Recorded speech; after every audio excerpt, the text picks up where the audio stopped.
Bonsoir, allez, 10 minutes, on va y aller. J'espère que vous allez bien, hein, tous. Ça fait 20 000 fois qu'on fait la même chose, mais on va continuer. On essaie de se développer rapidement, ça vous connaissez. Puis on va rentrer dans le milieu jeu et puis on va voir un peu ce qu'on peut faire. Alors comme ça. Ah oui, il y avait un truc sur le développement. C'est fort hein, de sortir la dame, mais si vous, c'est une histoire. Quand on vous dit de pas sortir la dame, c'est juste pour une seule chose, c'est qu'en fait la dame, c'est une pièce forte. Elle vous ennuie la dame au début. En vrai, elle vous ennuie. Parce qu'en fait, elle est trop facile à pourchasser. Vous voyez, si je pouvais vous donner un exemple simple, c'était si vous me donnez une dame contre 3 pièces ou 3 pièces contre je prends directement les 3 pièces. Mais largement, je préfère largement les 3 pièces, qu'une dame. Parce qu'en fait, il y a trop de pièces déjà et parce qu'elles vont tout le temps taper la dame et gagner des temps. Donc ne sortez pas votre dame, reprenez du cheval. Alors oui, s'il veut, pourquoi pas. Allez, on va faire quoi? On se fait attaquer, on sort, on va là, on va là. Vous voulez aller où là, comme vous voulez. Allez, on va aller là. Je vous fais au moins un truc que vous auriez pas fait vous-même et que vous devez, à mon avis, jamais voir. Il m'attaque, mais c'est défendu, donc je me développe. Pourquoi un cheval? Bah, parce que j'aurais très bien pu sortir mon fou. Il y a pas de, y a pas de raison. J'aimerais bien quand même alors ça va venir, hein, ça va finir par venir, mais j'aime bien qu'on avance un peu et que je puisse vous parler des menaces, parce que les menaces, c'est vraiment la dernière partie des principes de base. Sauf que, à la différence des autres, c'est je me développe. Alors là, je peux pas, là, je peux pas, là, je peux. C'est pas malin. Il y a quoi? Il y a une fourchette du pion. OK? Donc je me mets là. Les menaces, c'est la dernière partie de la base et je trouve qu'on n'a pas assez de temps, pour en parler. Donc je me demandais en fait, je peux me développer, je me développe. Et donc je me disais: «Tiens, il m'attaque un fou, mais ce fou est défendu». OK? Donc est-ce que pourquoi je l'échangerais? Pourquoi je lui ferais développer sa dame? Pas envie de lui faire développer sa dame, moi. Ça me sert à rien. Donc c'est pour ça que là, le coup le plus naturel pour moi, c'est ça. Je sais pas si vous, il vous vient le même, mais pour moi, c'est pas parce que ça attaque le fou, mais ça me permet gentiment de pas perdre de temps à développer mon fou. C'est ça que ça fait. OK? Et en plus, ça commence de suite à activer ma tour. Vous voyez, ça fait 2 choses. Donc vous pouvez prendre si vous voulez, mais pensez à vous développer et quand vous réfléchissez à vous dire comment me développer, bah, je pense que vous allez trouver par vous-même que ça, c'est un bon coup. Ou alors autre chose, vous essayez de commencer à mettre votre dame autre part, soit ici, soit ici. Vous voyez, soit vous allez commencer à essayer de faire jouer cette tour si vous pouvez, et cetera. OK? Ou alors vous prenez comme vous voulez. Mais ouais, parce qu'on n'en parle pas assez, je pense des menaces et c'est un truc particulier, c'est que les menaces, j'allais dire c'est pas infini, c'est pas vrai, mais la complexité en fait, c'est pas comme les autres trucs que je vous apprends. Les autres trucs que je vous apprends, la fourchette du pion, c'est la fourchette du pion et puis voilà, il y a plus rien à en dire. Vous savez ce que c'est terminé. Là, les menaces, ça n'arrête pas de se complexifier, on regarde de plus en plus loin, de plus en plus loin, de plus en plus loin. Donc j'aimerais bien identifier avec vous, enfin vous faire prendre conscience de ce que j'essaie d'appeler les menaces et qui sont restreints en fait à ce qui pourrait éventuellement se passer au prochain coup. Ça, c'est important. Alors, on a des problèmes là, d'accord? On a ça à développer, on a ça à développer. Il y a une colonne semi-ouverte, ah bah, ce serait bien si je pouvais mettre ma tour ici. OK? Donc si je veux que ma tour, elle arrive ici, il faut que je lui laisse l'espace de venir ici. Donc c'est ce que je fais. Par contre, toujours pareil, j'essaie de faire gaffe. Alors je regarde pas les menaces, c'est pas bon du tout de perdre ce fou. Je regarde pas les menaces, c'est pas grave. Et en tout cas, moi, mon but, pourquoi je fais ça, hein, c'est pour sortir la tour. Donc ouais, on les regarde pas, mais peut-être que je vais commencer un peu à vous en parler de plus en plus. Donc, premier truc que je vais vous dire sur les menaces, les attaques directes, on pourrait dire c'est une menace, une attaque directe. Mais j'appelle pas ça des menaces. J'appelle pas ça des menaces. Vous voyez? Les menaces, c'est pas une menace, c'est pas quand, il y a un mec devant vous c'est militaire, hein, le jeu, c'est pour ça que je fais cette analogie-là, le jeu est militaire. La menace, c'est pas quand quelqu'un sort, son fusil, qu'il est chargé, qu'il a le doigt sur la gâchette et qu'il pointe. Moi, j'appelle pas ça une menace. Moi, j'appelle ça, sauf qu'il peut, là, on va se faire tuer, et cetera. Je sais pas, c'est qu'il y a quelque chose, c'est immédiat. J'appelle pas ça une menace. Pour moi, une menace, c'est plus un type qui est à côté de vous, qui a son fusil, qui le tient comme ça, par terre et il vous regarde. Voilà et vous dites: «Ouh là là» et là, vous êtes en train de vous dire: «Attends, il lui faut combien de temps pour sortir le fusil et tirer?» Ça, une menace, c'est un truc qui risque d'arriver de manière plus ou moins imminente. C'est ça. OK? Donc par exemple, dans ce cas-là, une menace, c'est: «Ah, il peut attaquer mon cheval. Ah, il peut attaquer mon cheval». Vous voyez? Vous allez dire: «C'est pas grave, j'ai le temps, on verra bien ce qui se passe». Ça, c'est ce qu'on fait aujourd'hui. Mais les menaces, c'est ça, c'est dire: «Ah, s'il pousse ce cheval, je défends plus ce pion, donc en fait, je devrais me mettre là». C'est ça, là, c'est ça, en fait. On les fait pas aujourd'hui, hein. Nous, on continue notre plan. On fait juste gaffe aux fourchettes du pion, aux alignements, aux choses comme ça. Mais ça va être ça, en fait. Ça va être de commencer à se dire: «Qu'est-ce qui peut arriver? Qu'est-ce qui est pas en train de arriver?» C'est-à-dire pas les attaques directes, que je vous demande de regarder via la protection des pièces et cetera, mais vraiment qu'est-ce qui risque d'arriver si l'adversaire joue un coup de plus? Juste un coup. Alors la menace, ça va plus loin que ça, hein. C'est pas juste un coup de plus, c'est toute une ligne ou plusieurs coups ou et cetera, c'est plusieurs choses. Mais ça, c'est le premier truc à réaliser, c'est ce que je vais appeler les menaces. Ce sera les choses qui risquent de se passer, une fois que l'adversaire aura joué son prochain coup. La deuxième chose qu'il faut, bien comprendre si vous voulez suivre ce que je vais vous dire sur les menaces, c'est réaliser un truc tout bête. Je vous donne une analogie pour essayer d'être éloquent et puis si je le suis pas, je le suis pas. Imaginons que vous êtes en vélo, là, vous faites du vélo en ville, hein, en ville, donc il y a des voitures, bah, vous gérez, il y a des piétons qui passent, vous arrivez à gérer, il y a des feux rouges, vous arrivez à gérer et cetera. Puis tout d'un coup, on vous appelle sur votre téléphone et vous répondez, je sais pas, vous avez un kit main libre et cetera. Pas grave, vous allez y arriver grosso modo de téléphoner et de continuer à tenir le volant. Mais c'est une menace. Il peut se passer quelque chose. Vous êtes un peu il y a une partie de votre attention qui est un peu, limite. Si là, en même temps, bah, il y a quelqu'un qui déboule, il y a un piéton qui traverse, pas sur un passage clouté, bah, là, vous vous exposez à des problèmes. Vous exposez à des problèmes simplement parce qu'il y a des choses il y a des menaces qui se cumulent. Donc dans les menaces, il y a 2 effets. Il y a donc d'abord ce que c'est, qu'est-ce qui va se passer s'il joue un coup? Qu'est-ce qui va se passer s'il joue un coup? Et il y a aussi le fait de dire que peut-être qu'une menace, je vais arriver à la tenir, mais une deuxième menace, non, sans doute non. Si j'ai 2 trucs qui peuvent arriver en même temps, j'aurai sans doute pas le temps de tout défendre. Donc c'est ça les 2 aspects des menaces. J'espère qu'on verra, quand on en aura besoin. Alors là, ils nous attaquent, mais est-ce qu'on est défendu? Oui, on est défendu. On est défendu 2 fois, gentiment. Donc tout va bien. On regarde pas les menaces, on regarde les pièces attaquées, les pièces pas défendues. Moi, j'ai ça de pas défendu, bah, lui, il a ça de pas défendu. Voilà. Vraiment que de la base là. Donc ça, c'est protégé.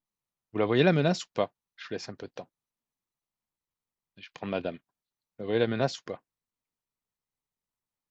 Bah, la menace, c'est toujours pareil, c'est: «Ah, ce fou est attaqué, mais s'il m'avait d'abord chassé le cheval, comment j'aurais fait?» Alors ça va, je pouvais prendre le fou, mais c'est ça la menace en fait. Donc c'est ce genre de truc qu'on verra. On calcule pas aujourd'hui, on regarde pas aujourd'hui. Alors moi, je fais l'effort, hein, de vous donner de vous dire le milieu de jeu, de regarder un petit peu comment ça se passe. Donc vous voyez, là, j'ai dû reprendre du cheval, c'est pour ça qu'il a pu prendre ce pion. Cette tour est attaquée, il faut la mettre quelque part. J'essaie d'être systématique dans ma manière de jouer avec vous, toujours systématique, mais il y a un moment après on va plus le faire ça, hein. On va se concentrer sur les menaces. Je vais considérer le reste, même si je sais que c'est pas acquis, mais comme quelque chose que vous connaissez et après on va passer à autre chose, d'accord? Alors cette tour où on la met, ben, on essaie de la mettre sur une case qui joue, voilà. Vous pouvez garder la colonne, ça c'est une très, très bonne idée de garder la colonne, qu'elle peut aller ailleurs ou elle peut aller là par exemple. Allez, je vais me mettre là.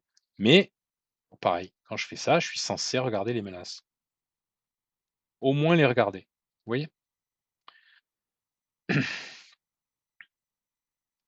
D'accord, bah, ça toujours pareil, hein, ça c'est attaqué 2 fois, défendu qu'une fois. Il nous donne beaucoup de pièces là, enfin beaucoup de pions pour l'instant. Alors on n'a pas un avantage crucial, mais s'il nous laisse des pions, bah, vous voyez là, 3 contre 2, on va arriver à se faire un pion passer. Il prend pas, mais il attaque la tour. Très bien, bah, je vais mettre ma tour ailleurs, je sais pas, n'importe où, on va dire là par exemple. Elle est pas attaquée? Non? OK, c'est bon, je vais la mettre là. 10 cases pour une tour, c'est bien. Je pense qu'il y en a une dizaine là, 10 cases, c'est bien pour une tour. Alors, pareil, il nous attaque rien. Est-ce qu'on peut attaquer quelque chose? Bah, ce cheval, il est pas défendu, peut-être qu'on peut aller commencer à le taquiner. Ou alors, j'ai pas d'idée, qu'est-ce que je fais? J'attire mes pièces. Cette tour ne joue pas encore, il y a encore les 2 pions, elle n'est pas sur une colonne ouverte, on n'a pas pu à ouvrir. Bah, tiens, je fais quelque chose de très simple, je fais ça. OK? Attention, ce fou, il est attaqué, il est défendu une fois, mais c'est tendre. Ça tient ma tour. Allez, ce cheval, il joue pas, il faut lui trouver une meilleure case. Là, comme vous voulez, là, mais il faut lui trouver une meilleure case. Ce cheval, il est trop reculé. Bien sûr, je dois faire attention, ce pion, il va tomber si je le défends plus, hein.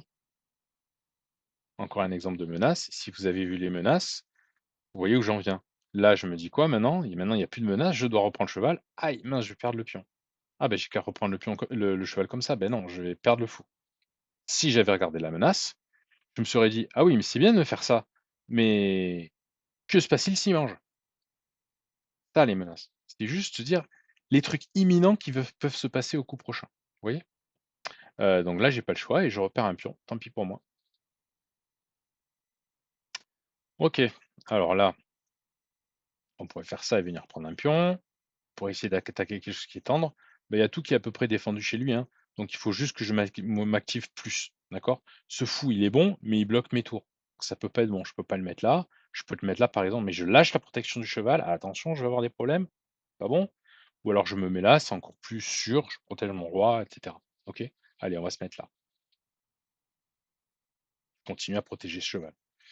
Toujours pareil, vous faites un scan, hein, en permanence, hein, je vous le rappelle, hein, c'est pas c'est de la base, mais c'est à faire tout le temps. Qu'est-ce qui est pas défendu? Ben, moi, dans mon camp, j'ai ça, ça, ça qui est pas défendu. Ça fait des attaques, tout ça, d'accord? Alors, ça, c'est défendu, ben, j'ai pas grand-chose à faire. Moi, je vois juste que ce fou, il est pas, comment on dit? Il est pas attaqué. Vous voyez les menaces? Si je fais ça, ben, il peut manger le fou, je remange et il me fait une fourchette. C'est comme ça que vous allez commencer à voir les menaces. Mais il faut passer ces étapes où vous voyez les échanges, et cetera. Bon là, on va pas faire ça. Alors qu'est-ce que dit la base là? Ben, on est attaqué, on est bien, ben, il faut juste commencer un peu peut-être à essayer de se faire un pion passé. Je pense que c'est ça le truc qu'on devrait essayer de faire. Allez, ce qu'on va essayer de commencer à faire. En faisant comme ça, par exemple. OK, donc ça, c'est une bonne idée. Est-ce qu'il faut qu'il fasse quand même un peu attention, hein, là? Allez, est-ce qu'on a intérêt à lui prendre? Ben non, regardez, il y a une belle fourchette ici. C'est pour ça qu'il a fait ça. Allez, on va pas le prendre. C'est très tactique, hein, je trouve, hein. En fait, c'est parti. C'est beaucoup trop tactique par rapport à des coups simples, je trouve. Ça fait 1000 ans qu'il aurait dû développer cette tour. Alors, ben, on va continuer, on va essayer d'être un peu plus actif. Ce fou, il est très très fort, j'ai pas envie de l'échanger contre ce cheval. Donc on va échanger les chevaux pour ça. Peut-être contre la base pour vous, mais en tout cas, l'idée, c'est d'essayer de garder un bon fou. Et là, qu'est-ce qui se passe? J'adorerais que vous le voyiez, ça. Vraiment, j'aimerais beaucoup que vous le voyiez.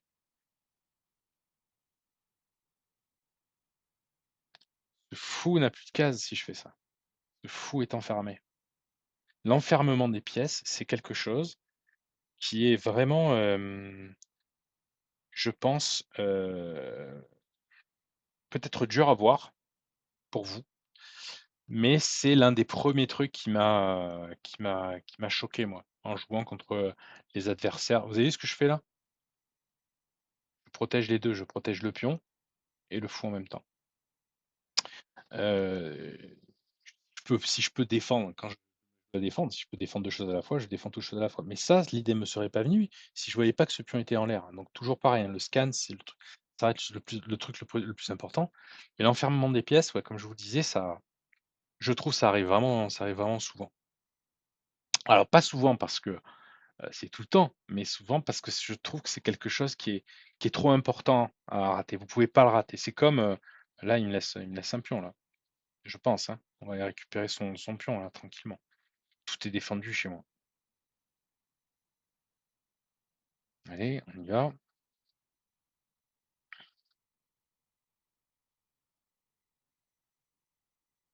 Alors là maintenant on a, qu'est-ce qu'on a dit? On a un avantage significatif, on a un fou de plus. D'accord? On a autant de pions, mais on a un fou de plus. Donc il est où son contre-jeu? Est-ce que vous arrivez à voir qu'est-ce que c'est son contre-jeu? Son contre-jeu, c'est ces 2 tours. Il faut que j'arrive à me séparer de ces 2 tours. Bon là, il me laisse, ouais, c'est pour ça que c'est dommage, on n'a pas pu finir. Là, il vient juste de voir qu'il m'a laissé sa tour, donc c'est pour ça qu'il a abandonné, je pense. Mais alors son contre-jeu, c'est quoi? Il y a 2 choses. Il y a ses tours, faut que j'essaie d'échanger au moins une des 2 tours parce que mon roi est exposé, il va se prendre des échecs dans tous les sens. Pardon, ces tours, elles vont être très actives. Faut que j'essaie d'échanger au moins une paire de ces 2 tours et son deuxième contre-jeu, c'est quoi? C'est son pion passé. D'accord? Donc là, si on avait continué la partie, ce qui se serait passé, c'est que j'aurais essayé, déjà, de lui virer son pion passé. Premier réflexe que vous devez avoir. Deuxième réflexe, c'est j'ai essayé de lui enlever au moins une tour. Et après, une fois qu'on a ça, ben, on se sert de sa pièce supplémentaire pour aller gentiment nous-mêmes se faire un pion passé. OK? C'était le plan simple. Ça, c'est une bonne idée. Il vous donne un fou, bah, si vous prenez, il mange, hein. La protection des pièces, ça reste le premier truc. C'est pas juste il m'a pris un pion, donc je remange le fou. Non, Cette pièce n'est pas défendue. Allez, je vous souhaite une bonne soirée. À très bientôt. Ciao, ciao.